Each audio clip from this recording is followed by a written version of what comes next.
It's the I Can't Mom Today podcast with Heather, the new mom, and Vera, the seasoned mom. I Can't Mom Today. Hey, this is Vera and Heather back again with another episode of I Can't Mom Today podcast. Hi, Vera. Hey, Heather. How are you? Pooped. Yeah, same. I just didn't sleep. I had a weird dream the other night. Well, last night, and I woke up at 4 a.m. I have really vivid dreams sometimes. Like I can even smell sometimes in my dreams. I haven't had that. Oh, it's really weird. And it was so vivid. Like it just totally woke me up, and then I couldn't go back to sleep. And then I started binge watching this show. Have you seen it? It's on Hulu called Top of the Lake with Elizabeth Moss. No. Oh my God. It's really good. But I did watch another one, Top of the Lake. Okay, let me go find that. I did start watching a different one called Better Things. Better Things. Oh, I've seen that advertised. Is it good? It's the first few episodes. I was like, what the fuck? No, sorry. That's okay. Beep. But it's getting better. What's the one that you said? Let me search for it. Top of the Lake with Elizabeth Moss, and she's the one that's in Handmaid's Tale and was on Mad Men. I love her. I don't like her. No, why? Hold on, I'm gonna start watching it just for a second so I can go back to it and say, yes, I want to continue watching. Is intended only for mature audiences. The only problem is this disqualifies me. Or immature adults included. Yeah. Oh, okay. She's such a good actress. I the only disagree. problem is Jerry had to stop watching it because the first season takes place in New Zealand, and some of the people are really hard to understand. Oh. But then the second season takes place in Sydney, Australia, and their accents aren't as thick as the New Zealand accent. Do you think, and you've seen Handmaid's Tale, right? Yes. Her eye thing, she's always like, like it's always this weird eye thing. And does she do the same thing in this show? Sometimes, yeah. God, I think that's just the way her eyes are. I don't her care. eyes just kind of like that. That drives me up the effing wall. I love the show. I love the show Handmaid's Tale, but I hate that. Well, she actually reminds me a lot of one of my best friends from high school. So I think that's why it does it. Because my best friend, her eyes would do that too. And they're just kind of like heavy lit, and hers are green, just like Elizabeth Moss's. And it would kind of look like that sometimes, even when she wasn't meaning to roll her eyes. It kind of looked like she was rolling her, or she had total RBF. No, it's not that. When Handmaid's Tale comes back on, it might not, right? Because it's supposed to come in on in June, but I think they were starting to tape it in March, like the beginning of March. So is it going to come back for, I know it's definitely going to come back, but there's going to be a time if this keeps going that you have watched everything on Netflix, Hulu. Oh, I know. Prime, cable. Yes. You have to try to start reading books again. Oh my gosh. Oh, Little Fires Everywhere. That's another one. Little Fires Everywhere. Have you watched that one yet? Yep. But I'm going to have to, I told you can watch it. It releases on Wednesdays. It's not like that's right. We did talk about that. I watch it. I turn on the TV at 5 a.m. Yeah. Well, it's done now. I know. I was afraid of that, but anyways, maybe I'll go back to an old episode of Handmaid's Tale, and I'm going to record it. I'm going to send it to you, and point out all the times when she looks like she's rolling her eyes. No, it's like she flutters her eyes or something, and then I don't know. It just drives me up the damn wall. I can't do it. And I was just hoping that it was the character, but if it's her, I just can't. I'm not going to. I think it's just her. She does it less in this because she's not quite, as downtrodden and upset in this.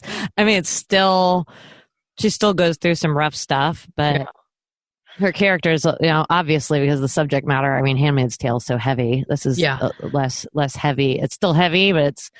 Let's talk about that for a second. You know how it's Gilead? Mm-hmm. There, you've heard the drug or the testing company, right? Is Gilead? No way, really? Yeah. Oh my God, that's scary.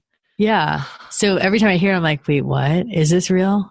Oh no. Is this going to happen? I know. And then so I brought it up in another mom's group I'm in. They're like, yeah, why would you name your company Gilead? I was like, well, the company was and I was like, the company was made, created in 1985 or something like that. And somebody came back with, the book was written in 1983. I was like, what the hell? I was like, wait, I'll tell you something that actually was really cool that we did earlier today because when my brain, so you can follow my train, my brain went to come on, brother, train. Right? Oh, no. Vera's brain. Thinking about like how things have changed and like they might instill all these weird rules like having to stay home all the time. But I will say, people and the spirit of people still survives because we did a drive-by for my friend's birthday today and it was so fun. Oh. Like people decorated their cars and they said, if you're comfortable, you can hand us a card as you drive by and wave. Because we're big, we do like what we call the reading of the cards. So everybody buys everyone, really funny birthday cards, and then we read them out loud, and everybody listens to them, which is a lot of fun. So they're going to do that on Facebook Live tomorrow. But it was just so cute because even her neighbors came out and they were like, "Yay!" It was like our own little parade, and people had balloons, and it was just we're going to find ways to entertain ourselves somehow. Yeah. And to do goofy ass stuff. I mean, especially Americans, like we can't not be goofy. Like, no. Yeah. That's just like part of our nature is to do stuff that's kind of like off the wall. Okay. So anyway, just had to say that and share that cute. because it was a really fun experience. I enjoyed it a lot. So my birthday's in 8 months, so get on over here. Well, we better not be freaking quarantined in 8 months. I hope. Listen, I don't even know what it's going to look. I mean, it's just it's something that we're just, I think that though, looking at other countries, we should really use them as an example since they are going through it ahead of us, maybe following their example or learning from their mistakes versus making our own. Yes. Oh, for sure. Absolutely. But I don't see that that's happening, but what are you doing? It's like, I got no control. The only thing I can control is, the amount of toilet paper and hand sanitizer I have in my house. And I know I finally found toilet paper at Costco. It's not the kind that I like, but ooh, I got my regular shipment. I have a monthly shipment from Amazon or every 2 months, and it was delayed because of supply, but I finally got it. I was like, yes, nice, because it's nice cottonelle, good, and 2 big huge packages of it, so we're set for a while. Good. I did not get the kind that I'm normally used to, but it's okay. It's okay. Because if I don't wind up using it, I'll just put it downstairs in the basement bathroom, and when guests come over, they can use it. It's the hippie stuff. Let the guests use the crappy ass TP on their butts. Yeah. You could go to 7-Eleven. You could go to the grocery store and use the bathroom, whatever you want to do. Yeah. Very true. We have a backyard. Yeah, there's that. It's small, but so you have to clean up after yourself. Yeah. Hopefully you have a privacy fence. No, we do not. In fact, we have I don't know if I told you this, but we have a fence that has a gate to the next door neighbors, the behind the neighbor's house. What? Yeah. So evidently the people that lived in our house, when they moved in, some of their best friends bought the house behind ours and had a gate to. So like they could go back and forth and visit each other? Yeah. Well, I mean, and then those people sold their house. So the people that we bought our house from, they like put something in the bottom of it, some kind of like thing so that you can't open it. Like it's still got the latch there and everything, but you wouldn't be able to open it. So yeah, it's interesting. It's very interesting. It is interesting. Interesting. But so I wanted to talk to you about, because I'm interested in this about the social distancing and staying away from other people. We had friends and I was so angry. They came into our house. I was like, why are you in here? Get out of my house. I know. I was like, are you kidding me? And I didn't want to like be rude, but at the same time, it's like I was, and by that point, we'd already been exposed. I don't know why Brad didn't say, "Oh no, we're not letting anybody in our house." Yeah, because we've let a couple of people in, like because we'll hang out on the back pool deck, and then they need to use the bathroom. They can come in. There's that little half bath in the whatever. But then, of course, I'm sanitizing before and after everybody and all that kind of stuff. But at this point, in Tallahassee too, if you've been home, you haven't been exposed to anything or anybody. Yeah, but it's still like if you're getting packages from UPS, there's always a point of exposure, right? Yeah. Unless you have stocked up and you have not left. You haven't done anything for 2 weeks, like not even groceries. Then that's the only time you're really truly covered. But I was just like, what? And like, I had to get over it, but I was not super happy. That brings me to the thought of like, what if you weren't with your child's father? Mm-hmm. And so I was like, I wonder what Vera's doing. We haven't talked about this. Like, is Luke going to his dad's house or? Yeah. Well, and I've talked to I've talked to Luke about a couple of his friends and what they're doing because, but part of the reason that you could still have a very nice amicable relationship like I have with Luke's father at this point. Some people don't have that. Yeah. And then of course, every household has different rules. Mm-hmm. So I can only imagine. And in fact, Luke told me one of his friends, the dad was just kind of like, well, if you're going to be all over the place, just don't come home or go stay at your mother's. Or, like there's been some tension with that because the mother might have different rules than the father does. Yeah. And, blah, blah, blah. And you don't want to risk if the kid's been hanging out with more people than he should or going places he shouldn't when he's been at his mother's house and he comes over to his father's house, So luckily, at least for me, when this all started, Luke's dad said, and Luke's stepmother has a bad immune issues. I mean, I have my autoimmune disease, but she's worse. She has problems with that, and I don't know all the details of it, but I just know that she has a weakened immune system. Yeah. And Luke's dad was kind of like, look, I think it's better if he just stays one place while this is going on. Either stay at my house or stay at your house, rather than him going back and forth because we don't know what. And at that point, we had decided we're going to get the puppy. So I was like, well, we're getting a puppy. Plus, too, I was thinking like Luke might want to, just because they have to be so super duper stringent at Lucas's dad's house because of his stepmom. Yeah. I was kind of like, that's probably going to be even harder for you. Like Jerry's over 65 and I have an autoimmune disease. So that makes us, higher risk, but it's still not quite as difficult as at their house. Plus, we have the lake right here, and I've told him he can have a couple friends over if they want to go fish off the dock or take a kayak out or whatever. So there's things that he can do to keep himself occupied here. So, and his dad was oh, I hear Baker. Oh, yeah. He's having a good time at it. He just woke up, but when he wakes up, he is grumpy. Yeah, well, I can understand that. Yeah, right here too. And I'm not. I'm usually like. Blah, blah, blah, blah. Ugh, I know. Jerry's the same way. He opens his eyes. He starts talking. I'm like, shut up. Yeah, I'm not ready to talk. Brad's like that. Yeah. Luke's been staying with us, but what his dad did do was he said, well, how about you come over? Because one of the things that they do on a regular basis is wash their cars.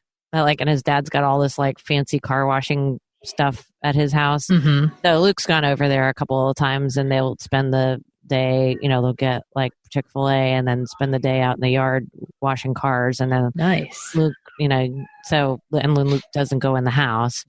So they get to spend some time together that way, because here we are, we're a month in. Almost 2. Oof. Woof. Ooh, I know. Woof. It's been nice in a way because we're, every other Thursday or Tuesday, he's at his dad's. The one nice, aside from getting to see him more, is that it's been easier for us to establish routines to some degree. Of course, this is like the new routine but that's been kind of cool because before, his job of emptying the dishwasher, it doesn't get done. He doesn't do it every other Thursday or Tuesday, so then it kind of, you get off a schedule. So it's hard to keep a schedule when he's in and out of the house. So this way, that's been kind of a nice byproduct of that. Awesome. Yeah. Because I know some people, I've seen it on, sorry. That's okay. I've seen it on on chat rooms and stuff like that. I don't know. Do they call them chat rooms? Probably not. That's like so 1990.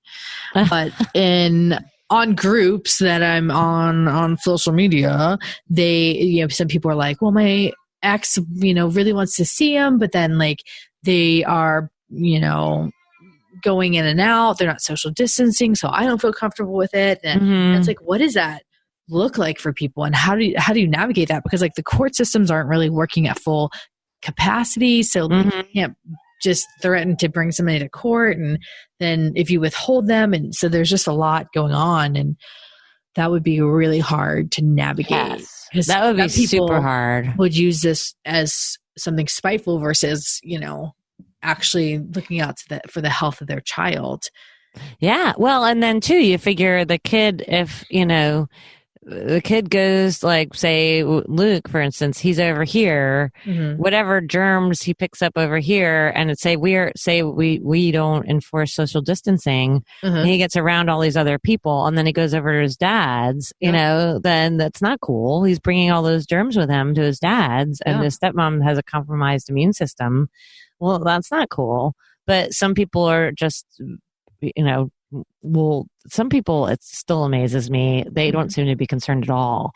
Like Luke got invited to spend the night at one of his friends' houses. And I was like, I don't want you going in anybody's house. And I've been trusting that he hasn't been. I was like, much less spend the night. He's like, I know. I told him that, everything would have to be disinfected and blah, blah, blah. I was like, no, I'm not comfortable with that. No, sorry. Nope. But the mom was okay with it. I was like, I don't understand these parents. So luckily, again, Luke didn't argue with me. He just figured he'd throw it out there and ask. But yeah, it's pretty amazing to me. And I'm super grateful that the relationship that I have with Luke's dad is amicable, and we can agree that, for the safety of everybody involved, that this was the easiest thing to do. One lady I saw posted in one of the groups I'm in, she posted like a picture of her crying and saying like, I'm crying today because I had to give my daughter to my best friend in the whole entire world. And that's been there, since before she was born, and And because she is a frontline healthcare worker, and she doesn't want to compromise her daughter. And people jumped on that bandwagon real quick and were like, how dare you? What kind of mother are you giving your child? And she's like, do not argue with me. Like, oh my God. And I was like, I like to take up arguing online every now and again. But I had to step away because I was like, no, this is going to get ugly real quick, because it's like she's only thinking of her daughter. And this is something that she trusts and has been around her daughter since before she was born. Yeah. So the fact that you would even, why do you even say stuff like that? Just like leave it alone. Like you can. Yeah. And she's helping other people. Yeah, you're allowed to read something and disagree and move on. That's something I've learned in my life. Because back when I would say a decade or more ago, I would get right on there. And there were a couple times here and there that I'll get on and argue with people, but very rarely, because I'm just like, I don't need it. It stresses me out. Like I can disagree with somebody and know that I'm right. Right, exactly. That sounds like a t-shirt or a bumper sticker. I kind of disagree with you and know that I'm right. Yeah, I just move on, scroll on. I just move on and not scroll on. Yeah. No, well, that's one of my friends, his wife here in town volunteered to go up to New York to work in New York for a month. And they have 3 children. Yeah. So she left the 3 kids with him. And I was like, God bless her. She's a better person than I am, because I don't think I would do that. And I put him up too, because he's going to have to stay home and take care of the 3 kids by himself. Luckily, he has some family in town. So I think he's going to, and I even said, I was like, well, if y'all want to come use the pool, we'll stay away from each other and whatever. But he's luckily got some family support. But God, that would scare the bejesus, because that's like your spouse is going to the front lines, man. And you're not going to see them. She's, even once she's done, if she decides to come back after a month, or she might decide to sign on for another month. Yeah. There's 2 weeks after that, she has to self-quarantine. Yeah, so she's not going to see her family. Like that would just, oh my gosh. And their kids are little. I mean, I think the oldest maybe like 13, something like that. Like, they're like 13, 10 and 8 or 7, something around. And I feel like that's such a telling thing about nurses and doctors and medical professionals that they really truly do. They're not in it for the money. They're really, because it's one of those things that like, yeah, you may make good money, but if your heart's not in it, you're going to be miserable. Oh, for sure. No, it's a tough job, man. Especially being a nurse. No, there's no way I could ever be a nurse. No. And I do have I can be nurturing, but no, not like, ugh. I just couldn't do it. God bless them. Seriously, even on a regular day, much less what they're doing now. I just absolute props to that. And it's just, I don't know. But I'm curious to see how this is gonna. Baker's too little, but like Luke being 17, I wonder how this is. Well, I've noticed actually, because I let him hang out with, no more than a couple friends, and as long as they're outside. So they've been doing stuff like skateboarding or fishing or kayaking. He's like his hair's getting lighter. He's getting like a tan, and he'll do his schoolwork and then go off and do something like that with his friends. And now that he's figured out this new normal, he's like actually a lot calmer. There's less drama because he's not hanging out with, he's not in school with all the drama between all the kids, all the high school drama. He's only hanging out with the kids that he thoroughly enjoys, and he's just chill. Like I think it's good. And I think it's making him realize, A, of course, what's most important, but B, like who he really enjoys spending time with, because they're not sitting around because they can't sit in the house. So they're not sitting around watching TV. They're not playing video games. They're having to do stuff just outside. And that's been, I think, really good for him. Good. And we're blessed to live in a place where there's a lot of stuff he can do outside. Yeah. So not everybody has that, unfortunately. So we're lucky to have that. The weather, tornadoes aside. Yeah. I can't imagine, though, going back to what we were talking about parenting with a split household. I don't know. That's got to be, if you're not getting along with the other household, how hard that's got to be. Yeah. Super hard. Yeah. Well, if you have a special circumstance and you are, whether it be that you are a split household or you've taken other people's children in, or maybe your parents are watching your kids for some reason, or family members are watching your kids, let us know on Facebook at I Can't Mom Today podcast. Same thing, YouTube, same thing on Instagram and Twitter. And you can email us, ican'tmomtodaypodcast@gmail.com. Yeah. And say hello. You can say hello, share that with us. You can remain anonymous, of course. And if you have any show topics that you want us to cover, we're down with that too. Yeah. Just let us know, and everybody stay safe out there. Stay safe. All right. Till next time. Bye. Bye.